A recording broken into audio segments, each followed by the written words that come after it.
So I had this thought that what if being and doing were inextricably intertwined with your life from the very beginning, and you didn't do without being, meaning you didn't just go off and randomly do.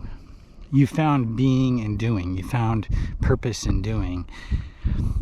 And that purpose would drive what you did. I mean, if you think about it, most of what we do is, well, it's a whole lot of doing that isn't necessarily grounded in being or who we are or our purpose. And so I can't help but think how much life would be different for so many people if it were that we could intermingle the two from our very beginnings, from childhood onwards, where it was a process of discovery rather than one pushed upon us by society itself in terms of its own construct and its needs from the few that control things. Because it really is a sense of control that education comes through upon. Education's not bad. There's nothing bad about teachers or education, but the model and everything that's surrounded it has enforced something completely different than most people want, even if they don't speak it. It's there. You feel it. You feel it in education. You feel it in the frustration of kids, and just I can't just help but think life would be very different. It'd be very different. So I wonder what it'd be like, if there was a little bit more being in doing, if there were a little bit more purpose in doing. And so I'm sitting on the Colorado River. Here it is, the Colorado River, right? And I'm paddleboarding down it, and it sounds pretty cool, but a river's just a river. The Colorado is just a river, and it's got this mystique around it. So people go to these places, and I saw an old bridge, and I wondered about the history of things, and I wonder about the history of this river. Like, there's so much that probably went on and you don't know about. People go to these museums and stuff, but there's so much history just right here, possibly in this particular spot even. You just don't know. Like people fording the river, people having these moments, these life-changing moments at this river, at this particular spot, maybe, who knows? And maybe a spot down the river or up the river.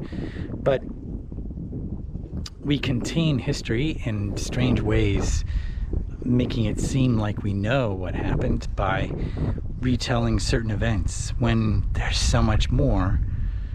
And out of that comes another form of control. It all comes down to control, I feel like.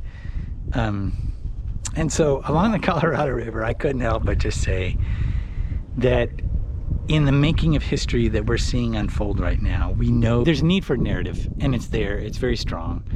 And so that narrative unfolds not only now in what we're experiencing, but also in the later telling of that history. So knowing what we know about how history unfolds now and the news and everything, how could you ever trust history in and of itself? Because it may have kernels of truth, but it's not real.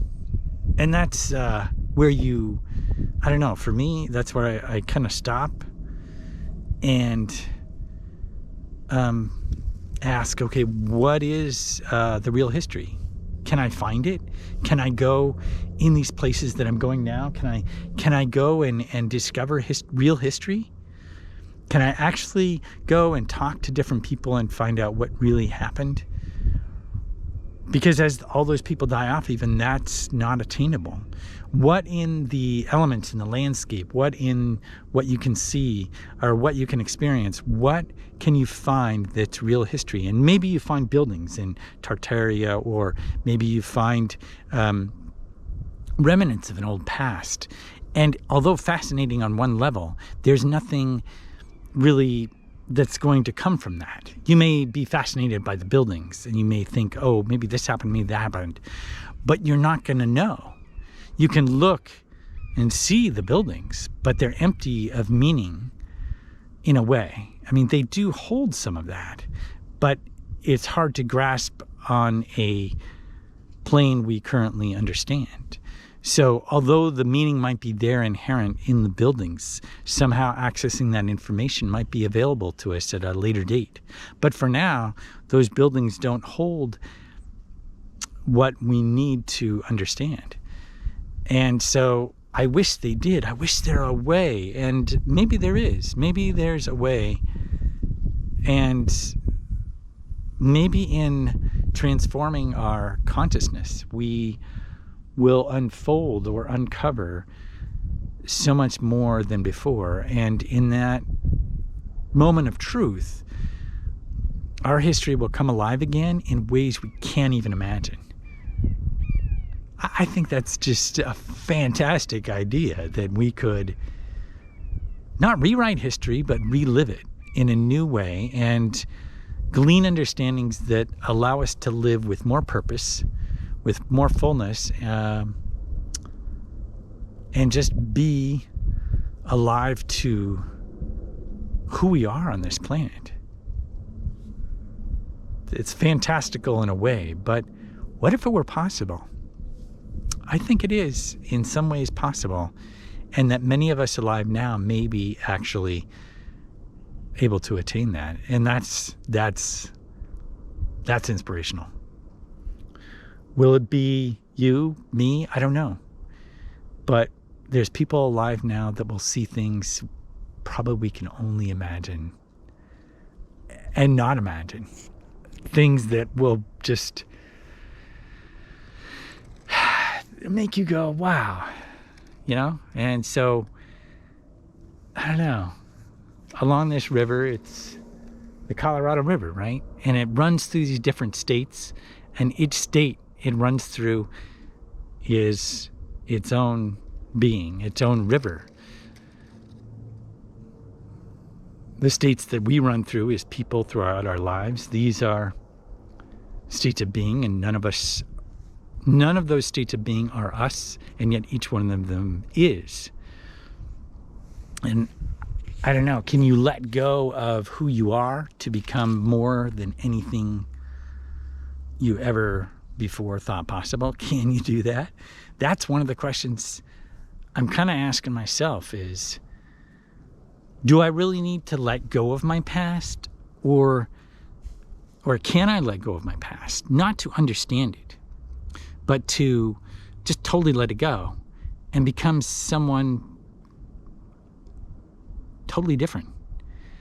And I don't need to digest, like some people think you need to go back and digest the past and understand why and understand things. But I don't think that's necessary. I agree with the idea that we can not even have to relive that, because when you relive it, you're not reliving it.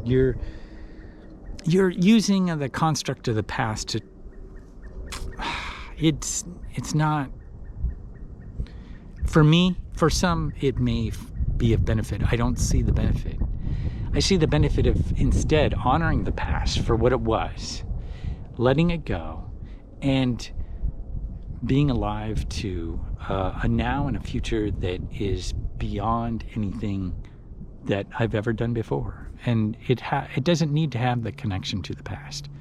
It doesn't need to be weighed down by the past, and it doesn't need to be trapped in identity. There's no ego there. There's no need for identity in that sense. And I like that there's a freedom in that. I think there's a freedom, a real freedom, not just like, oh, okay, I guess I'm free, but an actual freedom, liberation. I am free, I am free, I am free. I'm listening to an audiobook.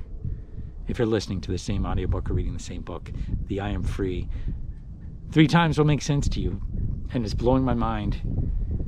I can only listen to it for a while before I have to just stop and digest a bit of what I'm hearing. But it's amazing, it's divine, it's opening up the divine in me, and I see it in other people. So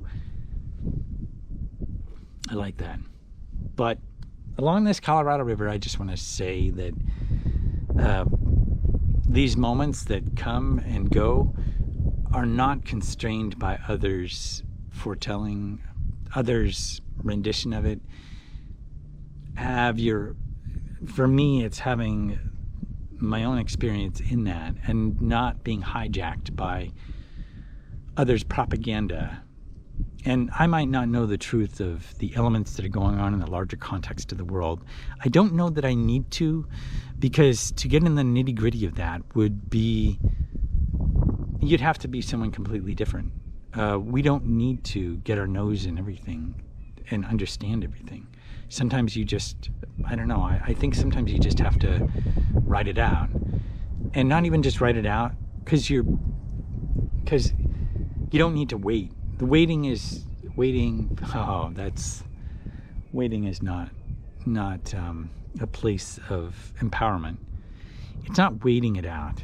It's being alive. It's understanding that's over there, and still being alive with the fullness of who you are, regardless of what happens over there or in the larger world itself. I sometimes think of the Titanic in the movie, where they're playing, right? They're playing their music, and the Titanic's going down, and they're like, hey, should we play some more? Yeah, let's play some more. I like that. There's something honorable about that music that continues to play even as catastrophe falls around them. That's a form of liberation, I think. So may this moment in your day find peace. And if you found this video helpful, be sure to give it a like. Thanks a lot for watching, and I'll see you next time.